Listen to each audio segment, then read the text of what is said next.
Maaliwalas ang panahon sa ibabaw ng mga bundok, sa isang lugar na napakalayo, sa kailaliman ng silangang kabundukan, dumadaloy ang tubig sa loob ng isang kuweba. Isang bato ang itinapon sa lupa habang may nagsasabi na naiinis na siya sa kanyang mga ginagawa. Sa loob ng kuweba, isang pulang dragon ang nakaupo sa ibabaw ng mahalagang bato habang humahagulgol ito. Malungkot na ipininikit ng halimaw ang kanyang mga mata habang napapansin na napakarami na niyang magaspang na batong hiyas. Nagtataka ito kung bakit hindi man lang siya makakagawa ng kahit na ano. Tumutulo ang tubig mula sa kisame habang ang maliwanag na sikat ng araw ay tumatagos papasok sa kuweba. Nakayuko ang dragon at sinabi nitong nais na niyang magpakasal. Nanginginig ang kanyang mga kamay habang tinitingnan niya ang mga ito, at sinabi ng paulit-ulit sa kanyang sarili na walang kwenta ang kanyang sinumpang kamay. Inisip ng halimaw ang makukulay na bato. Sinabi nitong kailangan niyang lumikha ng magaganda at masasarap na bato upang maipakain niya ang mga yon sa magiging anak niya. Hangad lang niya na maging isa siyang mabuting lalaking dragon. Nagkalat sa lupa ang mga basag na hiyas, malungkot niyang sinabi na magaling siya sa pagsira ng lahat, ngunit yun mismo ang bagay na pinakaayaw ng mga babaeng dragon. Tiningnan ng halimaw ang hiyas at napabuntong hininga na hindi naman ganoon kahirap noon ang gumawa ng mahahalagang mga bato. Isang maliit na sinag ang lumabas mula sa daliri ng dragon at tumama sa bato. Dahil noon araw, pwede niyang sakupin ang mga kastilyo ng mga tao, kunin ang mga ito. Ngunit gumuho ang hiyas sa palad ng dragon, napansin ng halimaw na noon ay dinudukot na lamang nila ang mga dwarf upang sila ang gumawa ng lahat ng trabaho para sa kanila. Inisip ng napakalaking dragon ang isang lalaking puti ang buhok at may pakpak na yakap ang isang babae, na minsan ay may isang hari ng dragon na nagpakasal sa isang mortal na babae at gumawa ng mga batas para sa mga dragon. Ayon sa dragon, ipinagbawal sa lahat ng dragon ang pandarambong at pananakot sa ibang lahi. Sa halip, ipinadala silang lahat sa mga minahan upang sila mismo ang gumawa ng mahalagang bato. Ipininikit ng halimaw ang kanyang mga mata habang umiiyak.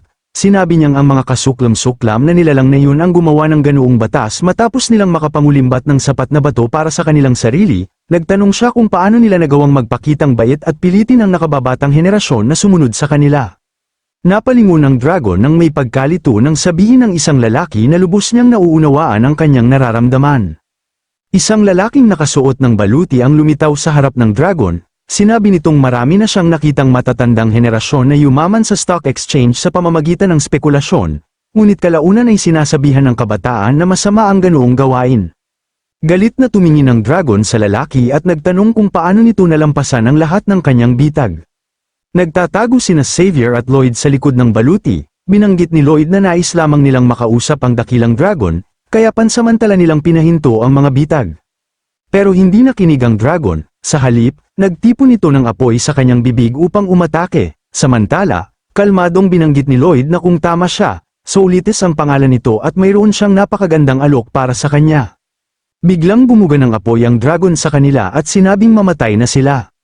Habang patuloy siyang umaatake, galit niyang sinabi na hindi siya makapag-asawa dahil sa mga taong tulad nila. Rumaragasa ang apoy sa kanila, kaya tinak pa naman ng dalawa ang kanilang mga mata gamit ang kanilang helmet. Hindi man lang nasaktan, nang sinabi ni Lloyd na alam niyang hindi nito mapipigilan ang galit nito, nagtanong si Xavier kung ano ang plano nila. Hindi alintana ang malakas na apoy sa paligid, at kalmado lang silang naglakad palayo sa dragon. Nagtago sila sa likod ng bato habang patuloy na bumubuga ng apoy ang dragon. Binanggit ni Lloyd na tulad ng sinabi niya, kailangan nilang mahuli ang dragon. Ngunit agad siyang pinagsabihan ni Xavier at sinabing layunin yun, hindi plano. Nalilitong tumingin ang kabalyero sa kanyang Panginoon at sinabing tigilan na nito ang pagbibiro at sabihin kung ano talaga ang dapat niyang gawin. Dagdag pa niya, sumama siya sa buong paglalakbay na ito dahil nagtitiwala siya sa paghuhusga nito. Tiningnan ni Lloyd si Xavier at itinaas ang kanyang hintuturo. Sinabi niya na ang unang hakbang ay lalaban siya sa dragon, at ang ikalawang hakbang ay hulihin niya ito. Habang nagtatago sila sa likod ng isang malaking bato upang makaiwas sa apoy, bigla na lamang itinulak ni Lloyd si Xavier at inutusang umalis na ito roon. Napahinto sa pagkalito ang dragon habang pinapanood ang nangyayari. Nakaupo lamang sa lupa ang kabalyero at hindi gumagalaw. Nagtaka ang dragon kung bakit hindi ito nasaktan kahit tinamaan ng kanyang dragon breath at kung may nakatagong kapangyarihan ba sa armor na yun. Galit na ibinuka ng dragon ang kanyang bibig at sumigaw ng napakalakas dahil sa labis niyang pagkainis. Idinagdag pa nitong dudurugin na lamang niya ito. Sumilip si Lloyd mula sa likod ng malaking bato at sinabing na kaya niya ito. Tiningnan ni Xavier ang kanyang espada habang naglalabas ito ng aura habang naguguluhan siya sa mga nangyayari. Ngunit papalapit na ang napakalaking paa ng dragon sa kanya, na handa siyang tapusin. Mabilis na umiwas si Xavier paatras palayo, at malakas na tumama sa lupa ang paa ng dragon na nagwasak sa mga bato sa paligid. Galit na muling umatake ang dragon gamit ang kanyang matutulis na kuko, at sinabing na siya ay nakakainis na isang maliit na insekto. Mabilis at sunod-sunod nitong hinampas ang lupa habang patuloy na umiiwas ang kabalyero, nang muling tumalon palayo ang kabalyero, iniangat ng dragon ang ulo nito at sumigaw na galit na siya. Habang patuloy siyang umiiwas, naguguluhan si Xavier at iniisip kung ano ba talaga ang nangyayari dahil naniniwala siyang kaya naman niyang talunin ang dragon.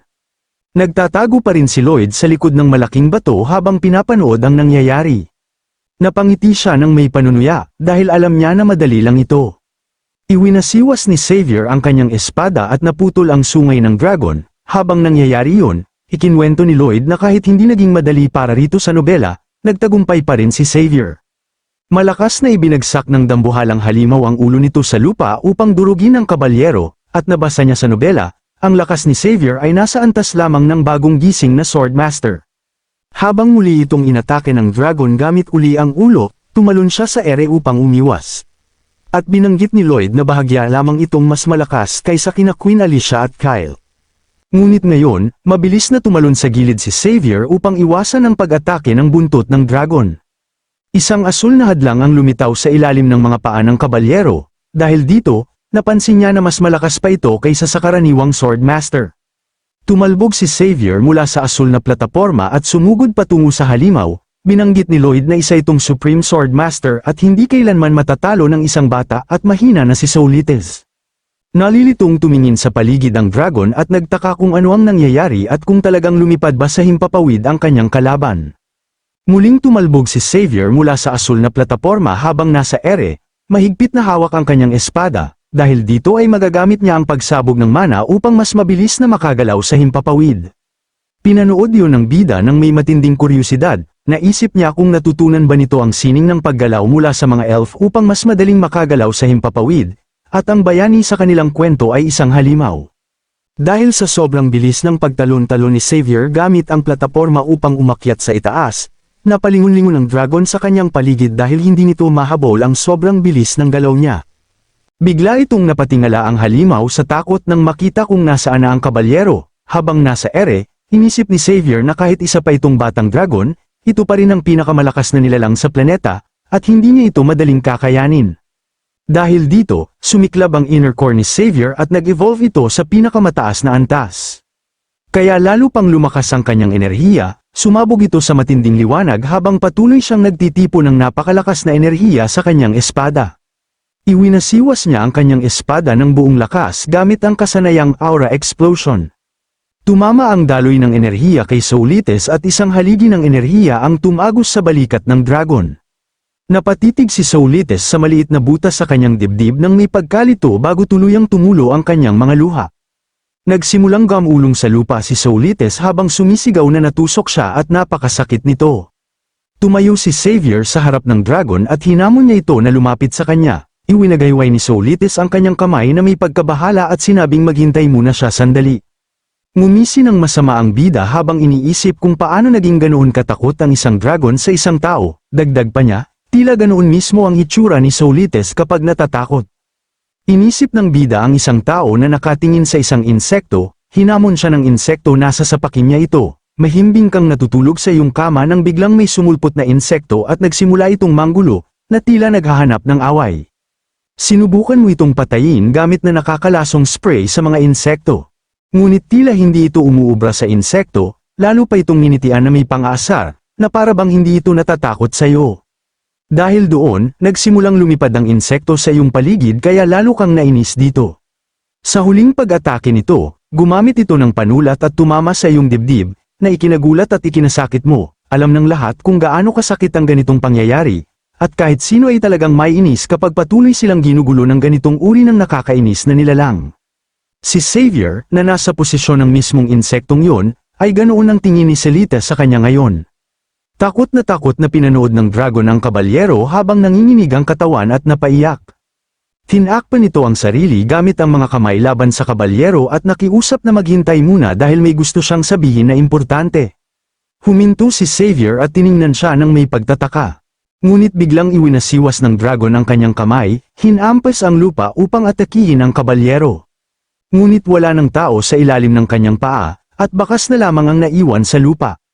Biglang lumitaw si Xavier sa kanyang likuran habang nag-iipon ng enerhiya sa kanyang espada para sa panibagong pag-atake, dahilan upang matakot ang dragon. Muli itong tinamaan sa likod, napahiyaw agad ang dragon sa tindi ng sakit habang umiiyak. Patuloy siyang inaatake ni Xavier ng sunod-sunod habang nagmamakaawa naman si Soulites na tumigil na siya dahil sa sobrang sakit.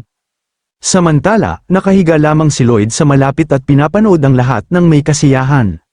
Nakamasid ang ating bida ng may ngiti at iniisip na maayos na sumusunod ang lahat sa plano, at ang susunod na hakbang ay nakatakda na. Nagbuga ang dragon ng napakaraming maitim na usok upang muling harangan ang paningin nila.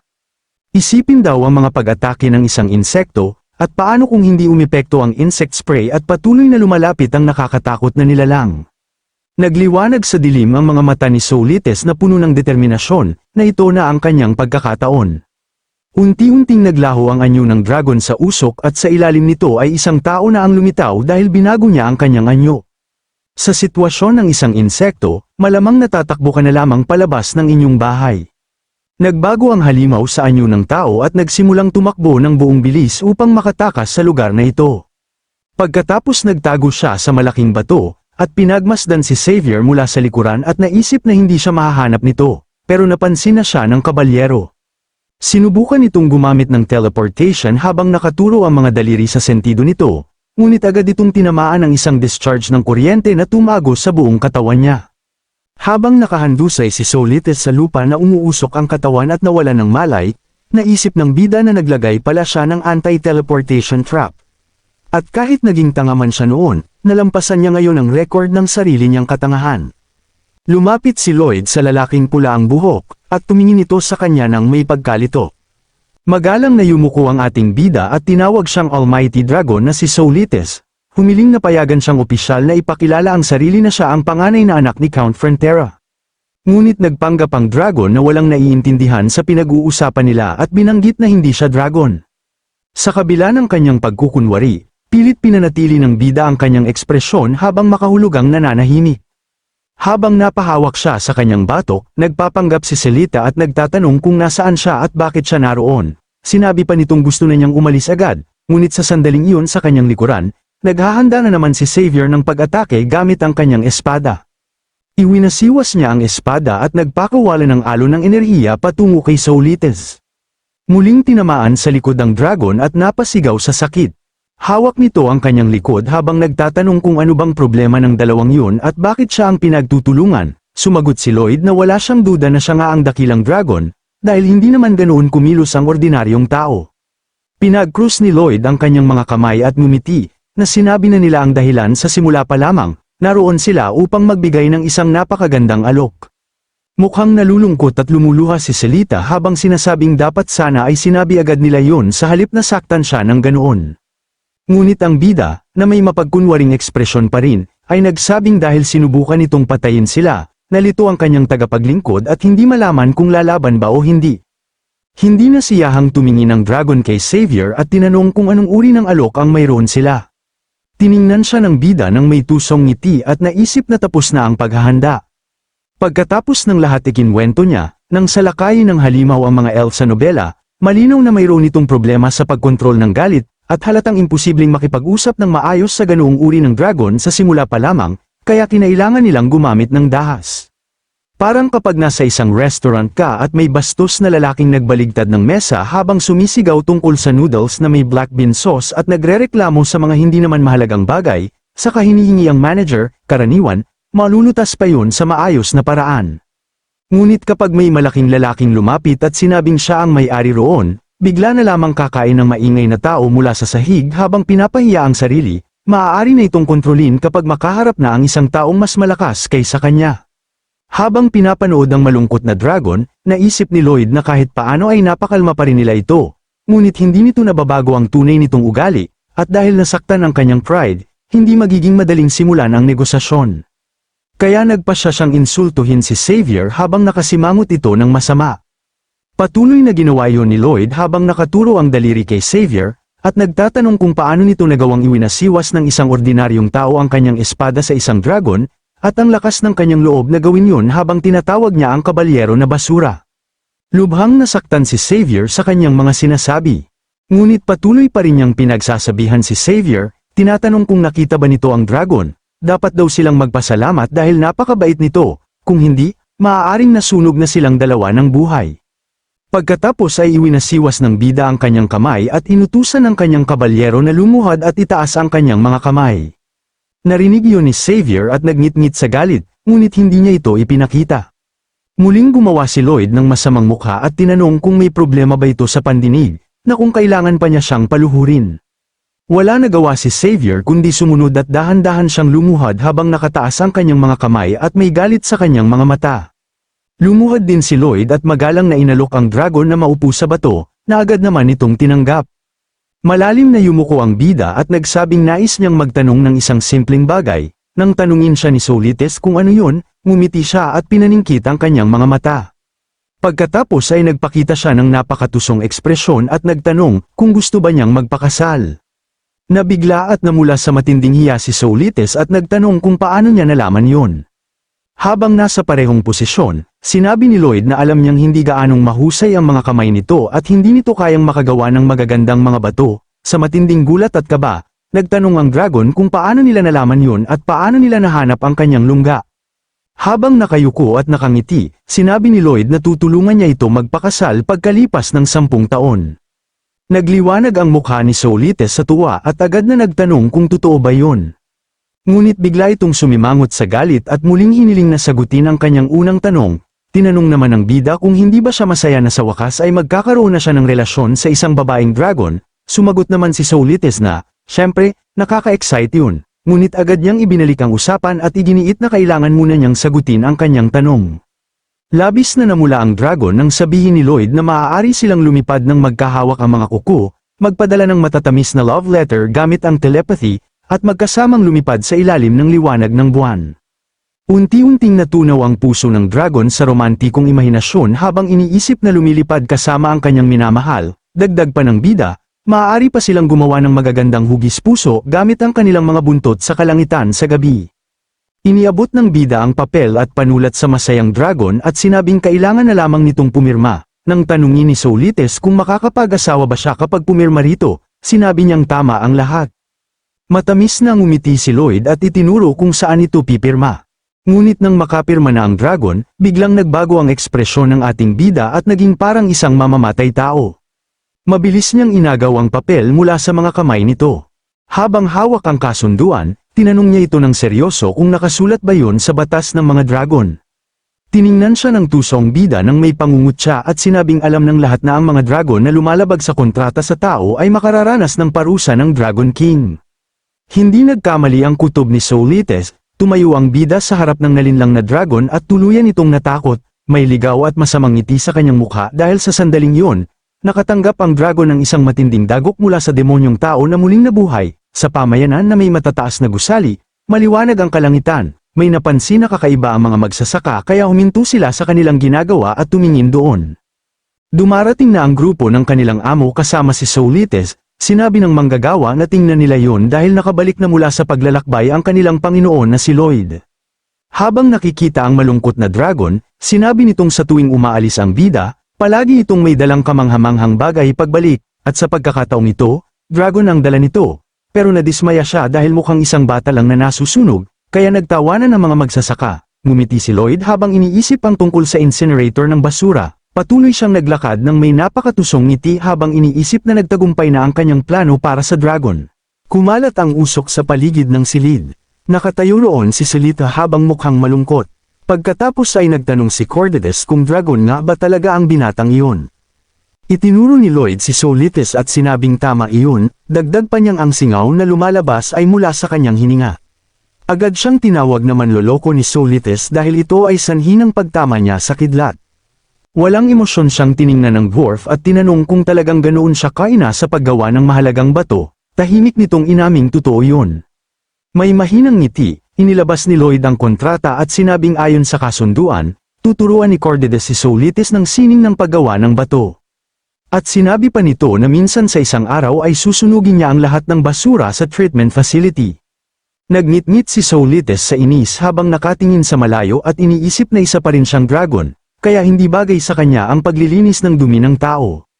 Ngunit ginulat siya ni Lloyd nang pumalakpak ito at sabihing alam niyang mahirap tanggapin sa isang dragon ang katotohanang kailangan niyang maglinis ng dumi ng tao. Nagulat si Soulitis at napaisip na marahil ay nakakabasa ng isip ang taong ito.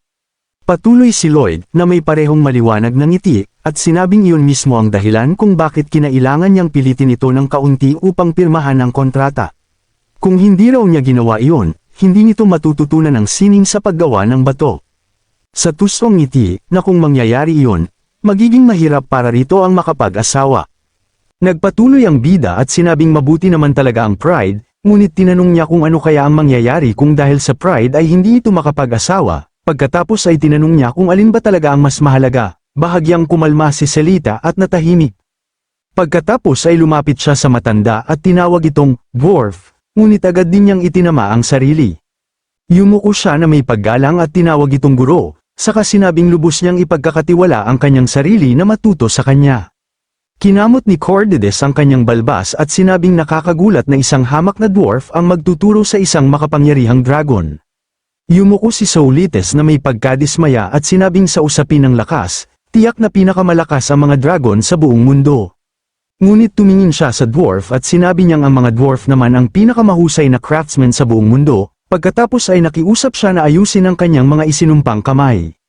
May mapagmataas ng ngiti, pinanood sila ng bida at naisip na gaano man ito kamukhang tanga, isa pa rin itong dragon at mabilis itong makakaangkop sa sitwasyon. Kalmadong sinabi ng dwarf na dahil nagsasalita na rin sila tungkol dito, hindi siya tatanggi, dagdag pa niya, maaaring medyo maging magaspang siya sa pagtuturo at tinanong kung kakayanin yun ni Soulitis. Punong-puno ng kumpiyansa, mahinahon niyang sinabi na nakapagdesisyon na siya. Biglang nagbago ang mukha ng dwarf at sumigaw ito ng malakas sa galit, tumigil na siya sa pagtayo riyan na parang estatwa at dalhin ito ang mga kailangang materyales. Nag-aalalang itinuro ni Soulitis ang sarili at tinanong kung siya ba ang kinakausap nito. Tinanong naman ni Cordedes kung inaasahan ba nitong gagawin ng kanyang guro ang lahat para sa kanya, pagkatapos ay inutusan niya itong kumilos. Habang mabilis na tumatakbo ang estudyante, sinigawan pa siya ng dwarf na bilisan pa niya, may mahinang ngiti. Pinanood yun ni Lloyd at naisip na ang kontratang ito ay isang perpektong halimbawa ng kasunduang kapaki-pakinabang sa lahat. Habang namumulot ng mga bato si Soulitis, naisip niyang nagkaroon siya ng pagkakataong ipagpalit ang kanyang pride para sa pinakamataas na antas ng edukasyon sa buong mundo. Habang nagsasanay sila, paulit-ulit na pinapalo ng dwarf ang kamay ng kanyang estudyante at sinasabing huwag nitong pigain ng sobrang higpit ang bato. Habang nakikita ito ni Lloyd, iniisip niya kung gaano ni-enjoy ni Cordedes ang kapangyarihan niya sa dragon, naalala rin niya ang napakaraming karanasan niya noon. Naalala ng bida ang dati niyang buhay at ang mga pag-uusap nila ng kanyang boss, kung paano siya inalok noon ng napaka-unfair na mga kontrata at saka sasabihing wala siyang ibang pagpipilian kundi ang pumirma. Pagkatapos ay inisip niya ang kalbong matandang iniunat ang kanyang mga kamay sa kanya. Marahil ay iniisip noon ng mga taong yun na wala nang ibang pagpipilian ang isang basurang tulad niya.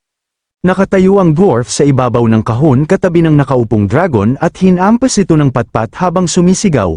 Umaarte siya na parang gusto niyang durugin ang mga bato. Kailangan muna niyang mag-isip bago niya hawakan ang mga ito. Sa sandaling yun, naisip ni Lloyd na ang ganoong asal ay walang kinalaman sa isang kontrata. Dahil ang tunay na kontrata ay yung parehong nakikinabang ang magkabilang panig. Pinanood ng bida ang mahahalagang batong nahuhulog sa sahig habang nakikinig sa sigaw na hindi tama ang kanyang ginawa kaya itapon niya, kung sinusubukan ba niyang gawing basura ang lahat. Sa tusong ngiti ay agad niya namang pinulot ang mga bato mula sa lupa at naisip na mas mabuting sulitin na niya ang lahat. Ngunit biglang may lumabas na notification na nagsasabing na bago na naman niya ang isa pang kapalaran. Nagulat na tumingin ang bida habang nagtutulak ng kariton ng mga bato. Lumalabas na sa nobela, si Soulitis ay malubhang nasugatan at pinutol ang kanyang sungay ni Xavier, pagkatapos noon ay gumapang ito pabalik sa kanyang lungga. Mabigat ang paghinga ni Selita habang nakahandusay sa lupa habang ipinagpatuloy ng sistema ang kwento. Sa loob ng kuweba, nakahiga ang dragon sa ilalim ng sinag ng araw, pagkatapos ay sinabi ng notification na doon ito namatay. mag-isa sa kanyang lungga na walang sino man ang kailanman makakatuklas. Kinamot ni Lloyd ang kanyang pisngi at nagsabing sinabi lamang ng nobela na tumakbo ito palayo. Ngunit sinabi ng sistema na kung hindi dahil sa kanya, mawawala rin sana sa mundong ito ang konde at ang kondesa ng Frontera. Pagkatapos noon ay ipinakita ang Count, na dati ay isang mahusay at maayos na tao ngunit ngayoy malaya na mula sa pasanin ng utang, ibinubuhos na niya ngayon ang lahat ng kanyang pagsisikap sa mga bagay na hindi niya nagawa noon. May hawak siyang maliit na rebulto ng kanyang anak, pagkatapos ay sinabi ng notification na masaya na siya ngayon, at lahat ng iyon ay dahil sa kanya. Kasunod nito ay nakita nila si Julian na tumatanggap ng sertipiko mula sa kanyang guro, isinulat ng sistema na ang lalaking itinakdang mamatay sa banyagang lupain ay sa wakas ay nakatanggap na rin ng pagkilala sa kanyang pagsisikap sa pag-aaral. At lahat ng iyon ay dahil sa kanya, binago niya ang hindi mabilang na mga kapalaran. Kinamot ni Lloyd ang kanyang ilong habang nasisiyahan sa kanyang narinig, bago sinabi sa system na bayaran siya nito, ngunit sinabi ng sistema na kailangan niyang kitain yun sa sarili niyang paraan. Nang humingi naman siya ng RP, sinabi ng sistema na wala siyang pagkasentimental, ngunit sumagot siya na hindi naman nakakabusog ang sentimental na emosyon. Pagkatapos noon, naisip ng bida na kailangan niya ng bagong kasanayan dahil magsisimula na silang gumawa ng napakalaking sewer system, inisip niya ang mga marka sa mga bukirin at sinabi na ang problema ay nasa radius ng measurement skill, sakop ng konstruksyon ng buong county, kaya napakahirap kumuha ng impormasyon mula sa iba't ibang lugar at pagsamahin ang lahat ng iyon. Habang tinitingnan ng stats ng kanyang skill, naisip ni Lloyd na kahit bahagyang tumaas ang kanyang level matapos ang ilang proyekto, tila huminto na rin ito kalaunan sa iisang antas. Itinusok niya ang pala sa lupa habang nakatayo sa gilid ng bangin, naisip niya na ang pundasyon ng negosyo ay ang pagpapanatili ng kung anong mayroon ka, ngunit huwag manghinayang sa paggastos para sa mga bagay na kinakailangan. Ngunit biglang may lumabas na bagong notification, pinindot ng bida ang button para pataasin ang skill at naisip na kung tataas ang level nito, lalaki rin ng maraming beses ang measurement radius. Sunod-sunod niyang pinindot ang increase button ng napakabilis, isa-isang lumabas ang mga notification. Tumaas ang klase ng kanyang skill at umabot ito sa advanced level, dahil sa advanced design, umabot sa 3 milyong square kilometers ang maximum radius nito. Tiningnan yun ni Lloyd ng may tusong ngiti at naisip na napakagandang investment ng 1,200 RP. Pagkatapos ay may lumabas na notification tungkol sa bagong exclusive skill option. May pagdududang tiningnan iyon ng bida at tinanong kung ano iyon. Sinabi ng sistema na madalas siyang magreklamo tungkol sa kagustuhang mas kaunti ang trabaho, kaya inalok siya nitong subukan ang isang revolusyonaryong sistema. Agad namang sinabi ng bida na hindi niya iyon mapagkakatiwalaan dahil para itong mga tindahang nagbebenta ng kung ano-anong kalokohan sa telebisyon. Ngunit ipinagpatuloy pa rin ng sistema ang alok at humiling ng 3D layout plan na dati na niyang na-save. Ipinakita ito ni Lloyd at binanggit na mabuti na lang at hindi niya ito nawala. Pagkatapos ay ginamit niya ang kakayahan na construction guidelines, lumipad mula sa kanyang kamay ang hologram at nagtungo sa gilid, dahilan upang labis siyang magulat. Nagpakita ng matinding pagkabigla ang mukha ni Lloyd habang nakatingin sa isang buong bahay na nasa anyo ng projection sa harap niya. Ipinaliwanag ng sistema na makikita ng lahat ng nagtatrabaho sa proyekto ang hologram na iyon, kaya maaari nang gamitin iyon ng mga manggagawa bilang gabay sa konstruksyon. Nagulat na tiningnan iyon ni Lloyd habang iniunat ang kanyang mga kamay at naisip na dahil sa skill na ito, mababawasan ng kalahati ang kanyang mga responsibilidad. Agad siyang kumilos at naisip na kailangan niyang subukan ang kakayahan na iyon. Ilang sandali lang may berdeng bilog sa lupa, tumayo si Xavier sa tabi ni Lloyd at nagtanong kung ano iyon, ipinaliwanag niyang iyon ang lugar kung saan sila maghuhukay. Tiningnan siya ni Xavier nang may paghamak ngunit makahulugang nanahimik, sinabi ng bida na ipapaliwanag niya ang detalye mamaya at inutusang magsimula agad. Sinimulan ni Xavier ang paghuhukay sa isang ng bahagi ng lupa at nagsabing may berdeng liwanag din sa loob. Sinabi ni Lloyd na tama nga iyon. Itinuro niya ang gilid at sinabing subukan namang maghukay sa labas ng berdeng marka. Agad namang itinusok ni Xavier ang pala sa lupa sa labas ng guhit at agad nagbago ang ilaw mula berde patungong pula. Biglang lumitaw sa langit ang mukha ng bida na mukhang iritado habang pinapagalitan ng mga manggagawa at sinasabing kailangan nilang huwag lumagpas sa linya. Nandidiring tiningnan yun ni Xavier at sinabing napakasama nitong tingnan, ngunit tinanong siya ng bida kung masyado ba siyang pabeye sa pananalita dahil mukha niya iyon at huwag sana niyang kalimutan. Yumuko at sinabing sa tingin niya ay walang manggagawang magkakamali habang nagtatrabaho dahil walang may gustong makita ang mukhang yon, ngunit si Lloyd, na may labis na nadidismayang mukha, nakikiusap na tumigil na ito dahil nasasaktan na ang kanyang damdamin. Sumandal si Xavier sa pala at nagtanong kung ano na naman ang nangyayari dahil hindi niya maintindihan ang kanilang pinag-uusapan.